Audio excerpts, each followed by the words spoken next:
Thank you and welcome to the show today. The topic today is Brown versus the Board of Education and historical black colleges.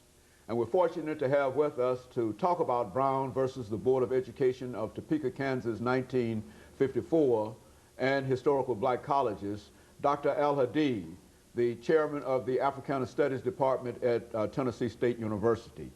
Dr. AAl-Hadid, let me welcome you to the show this morning, and to say up front that it's difficult to introduce you to our audience this morning because they've seen you on so many occasions with so many excellent shows. And what we'd like to do today is to simply continue that tradition. But before we get into Brown versus the Board of Education and historical black colleges, Dr. AAl-Hadid, let's have you to sort of give a capsule of your background in education so that we can devote quite a bit of time to a discussion of Brown versus the Board of Education and the impact that this decision had upon historical black colleges.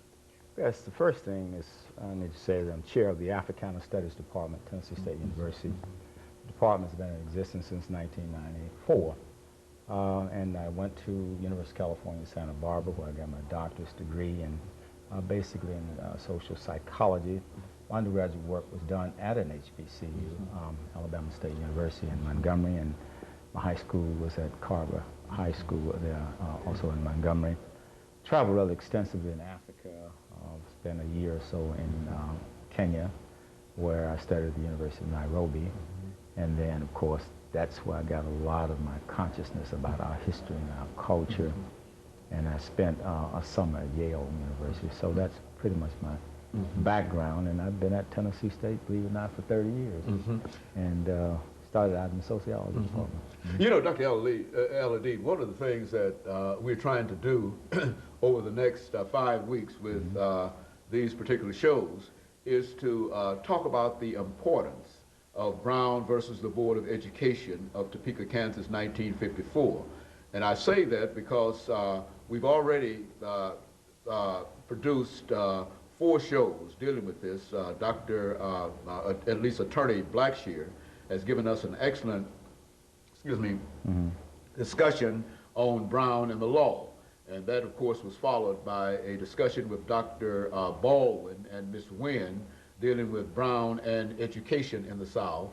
And, of course, that was followed by Brown and diversity in the South, and finally Brown and the Civil Rights Movement, and now Brown and historical black colleges, all indicated the significance of Brown versus the Board of Education. Let's see if we can have you to sort of round this off by talking about Brown and historical black colleges and the related ideas. Well, there are a couple of things I think we need to say. First of all, we need to establish the premise that during chattel slavery, which was from 1619 to 1865, education of African slaves was illegal. It was illegal to teach a slave to read and write.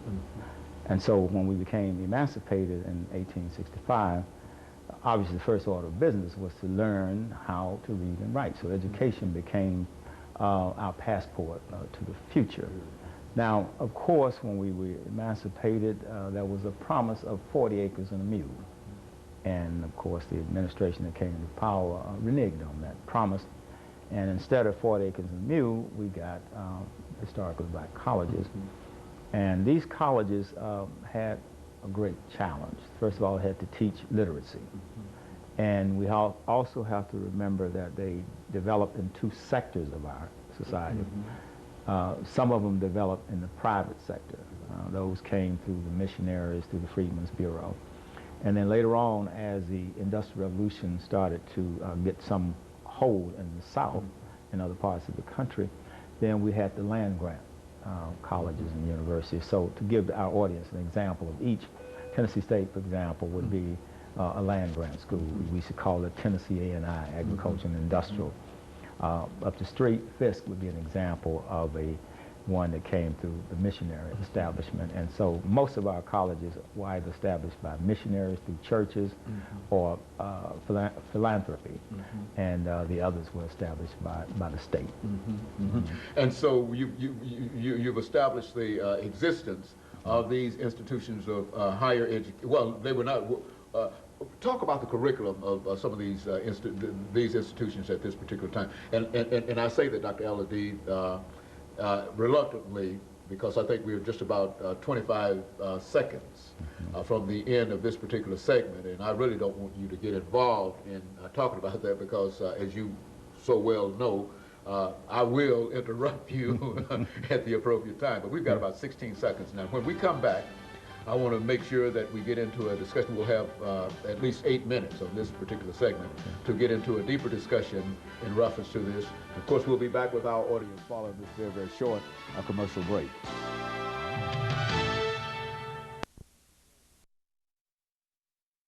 The topic is Brown